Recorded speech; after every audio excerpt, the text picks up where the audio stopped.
Hi friends, welcome to my YouTube channel Fun question.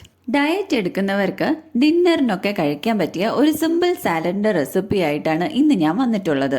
നിങ്ങൾ ആദ്യമായിട്ടാണ് എൻ്റെ ചാനൽ കാണുന്നതെങ്കിൽ സബ്സ്ക്രൈബ് ചെയ്യാനും തൊട്ടടുത്ത് കാണുന്ന ബെൽ ഐക്കണിൽ ഓൾ പ്രസ് ചെയ്യാനും മറക്കരുതേ. കൂടെ ലൈക്ക് ചെയ്യാനും ഷെയർ ചെയ്യാനും കമൻറ്റ് ചെയ്യാനും. പനീർ സാലഡാണ് നമ്മൾ ഇന്നിവിടെ ഉണ്ടാക്കാൻ പോകുന്നത്.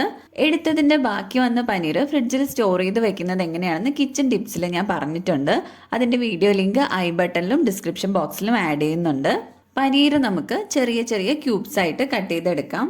ഇനി ഇതിലോട്ട് സവാളയും 3 കളറിലുള്ള ക്യാപ്സിക്കം ആണ് എടുത്തിട്ടുള്ളത്. ഇതും നമുക്ക് ചെറിയ ക്യൂബ്സ് ആയിട്ട് കട്ട് ചെയ്തെടുക്കാം. ഇനി ഒരു പാൻ സ്റ്റൗവിലോട്ട് വെച്ച് ചൂടായി വരുമ്പോൾ ചെറിയൊരു പീസ് ബട്ടർ ഇട്ട് കൊടുക്കാം. ബട്ടർ എല്ലാം മെൽറ്റ് ആയ ശേഷം നമ്മൾ കട്ട് ചെയ്ത് വെച്ചിട്ടുള്ള പനീറിന്റെ ക്യൂബ്സ് ഇതിലോട്ട് ആഡ് ചെയ്ത് കൊടുക്കാം. ഇതിലോട്ട് ഒരു 1/4 ടീസ്പൂൺ ഉപ്പ് പൊടിയും 1/4 ടീസ്പൂൺ കുരുമുളക് പൊടിയും ആഡ് ചെയ്ത് കൊടുക്കാം. എല്ലാം ഒന്ന് എല്ലാ ഭാഗത്തും എത്താനായിട്ട് നമുക്കൊന്ന് മിക്സ് ചെയ്ത് കൊടുക്കാം.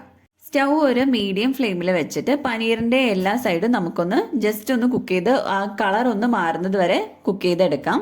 ഇപ്പോൾ പനീറിന്റെ കളറെല്ലാം ഒന്ന് ചേഞ്ച് ആയി വന്നിട്ടുണ്ട്. ഇനി നമുക്കിത് സ്റ്റൗ ഒന്ന് മാറ്റാം.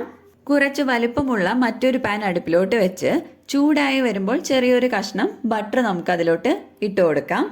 ബട്ടർ മെൽറ്റായ ശേഷം കട്ട് ചെയ്ത് വെച്ചിരിക്കുന്ന സവാള നമുക്ക് ഇതിലോട്ട് ആഡ് ചെയ്ത് കൊടുക്കാം.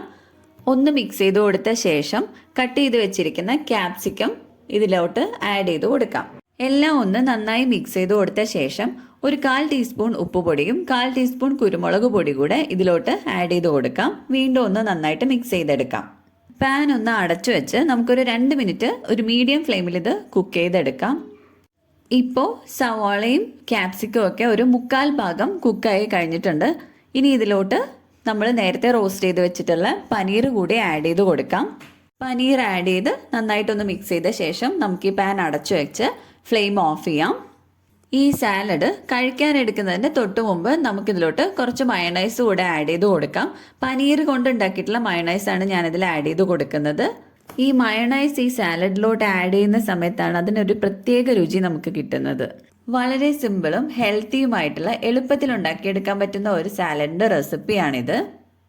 നിങ്ങളെല്ലാവരും ഈ ഒരു സാലഡ് ട്രൈ ചെയ്ത് നോക്കണം. വീഡിയോ ഇഷ്ടമായെങ്കിൽ എല്ലാവരും ലൈക്ക് ചെയ്യാനും ഷെയർ ചെയ്യാനും കമൻറ്റ് ചെയ്യാനും മറക്കരുതേ. Thanks for watching.